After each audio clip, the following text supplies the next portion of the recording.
guys. Yeah, good luck. Thanks, Josh.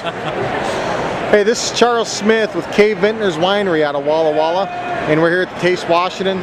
Charles, tell us a little bit about the wines you're pouring and the beer you're drinking. I'm drinking Pike Place Brewing Company's Extra Stout, and I was pouring my single vineyard wines, everything from Kung Fu Girl Riesling to the Motor City Kitty Stone Ridge Vineyard Syrah. What is your personal favorite wine that you currently make? None of them.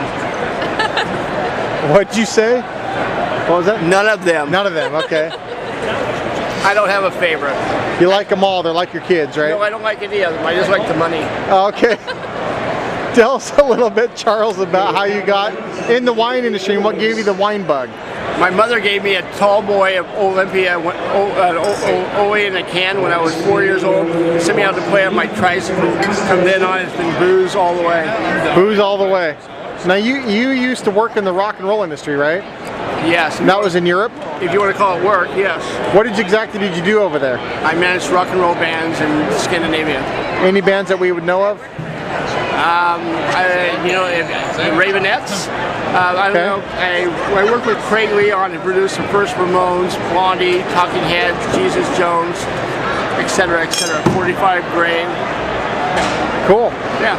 So how did you come up with the name Vintners? Well, I want to communicate the language of wine to everyone because this is not a wine culture as a country, and so I want to use language that everybody possesses so you can create a direct line to my wine. So you decided to use the letter of the alphabet, and using K as a very strong symbol, and it was basically about symbolism and how you can already have it in your vocabulary and be able to have access and recall my wine. And if you're going to make Syrah, you don't use the letter K, it's kind of ridiculous. All right. So the question everybody's been dying to ask, why the hair? It keeps my head warm, and that way I don't look bald. Have you ever cut it? No, just my armpit hair. And what is the best bottle of wine you've ever had that you can recall having? I don't remember anything. No, I would probably say some of the best wines I've had. Okay, I had an 1893 Chateau Layville. That was pretty brilliant. I had a 1978 Robert Chevignon Bay Perrier Nuit St. George red burgundy. That was pretty brilliant. I had Huet 1947 Vouvray. That was pretty awesome. I had some rosé from Cadence today. That was pretty good too. What are a couple of things that Vintners is doing to make sure you guys maintain a great value proposition in today's economy? By not telling lies to ourselves and making the best wine we possibly can, and making wine for the people. What is the best wine you've had today? Mine. Cadence Rosé. So, the Cadence Rosé you said? Cadence Rosé is pretty good too. Yeah. Okay. The Cadence Rosé and my Motor City Kitty single vineyard Syrah.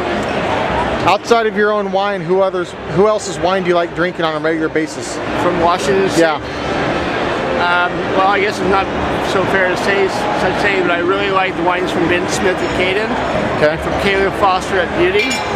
I like the individual efforts from many wineries around the state. Depends on from wine to wine. So that's just a couple of people that I really like the wines. What do you think of the wines that are coming out of Spain and Portugal in general? I love them. I've been going to Priorat since 1993. I know I've been drinking Priorat wine when you can still get a 3-liter bottle of sweet wine from Priorat, from like Porea, from like Valyac, or from Cimits-Pré, and pay like $5 for 3 liters. So I dig those wines a lot. If there was 2 things that you would love people to know about Vintners, what would that be?